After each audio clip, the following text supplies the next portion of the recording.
People getting sick from vaping has jumped again. A new report from the CDC shows 180 more cases reported since last week. So far, more than 1,400 people have reported getting the serious lung illness now referred to as EVALI. It's caused at least 33 deaths in 24 states, including right here in Indiana. Most people dealing with this sickness were using vape products with THC. And if you're in Columbus right now, you cannot vape in public. The rules for this ordinance are basically the same as smoking cigarettes, only they now apply to e-cigs as well. So this just went into effect yesterday. Right now, the CDC is warning people to avoid vaping until it can figure out what's causing hundreds of cases of lung disease. All of the patients have a history of using e-cigarettes. So far, more than 20 people have died, including 3 right here in Indiana.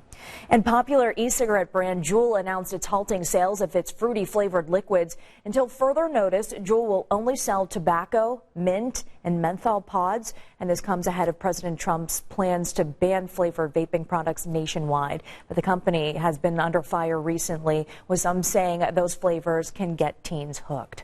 Now, let's dive a little bit deeper into teenagers and vaping with Mrs. Brinker. Jennifer Brinker is the assistant principal at Greenwood Middle School. And Jennifer, what are you seeing in schools right now? We're seeing a variety of different products, but the most popular are just the traditional vapes, and then also Juuls, which act the same way as vapes do, but they look more like a USB drive that you would put into a computer. And you're seeing students, a lot of students do this?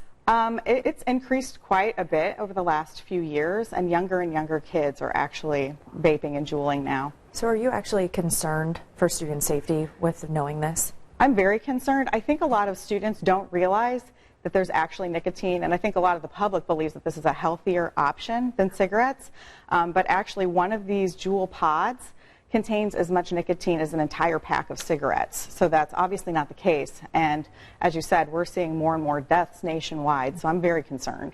So how are schools handling this then? Some schools have gone to great lengths, like installing vaping detectors in bathrooms and common areas. A lot of schools actually will call local police and have students ticketed. And those can cost up to $350, and they require that the students complete an anti-vaping course.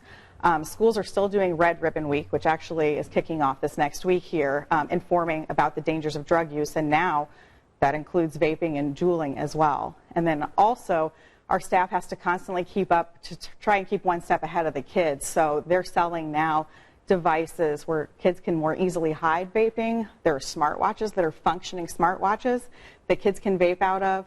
Even sweatshirts that have strings on the hoodie that could be concealed as a vape as well. So just we're trying to watch out for it as much as possible. And what is your advice for parents then? If these things are hidden, they look non-suspicious even, what should parents be doing? Well, I would say talk to your kids early and often about vaping and juuling and the dangers that go along with that. If you find out that your child has been vaping or juuling, I would say just try and find out why. Is it anxiety? Is it peer pressure? You really need to get to the heart of why before you can solve the problem. And then, as always, make sure you're setting a healthy example yourself at home. Yeah. So we recently heard about the state implementing or setting aside about $2 million as a campaign to help with this issue we're seeing. Do you know how this money is being used yet or what's available? Sure, there are campaigns that are available now that are anti-vaping to bring awareness. One's called Catch My Breath. And I think the most useful part of this money that has been set aside is going to be for the mass media campaign that should launch later this year in Indiana.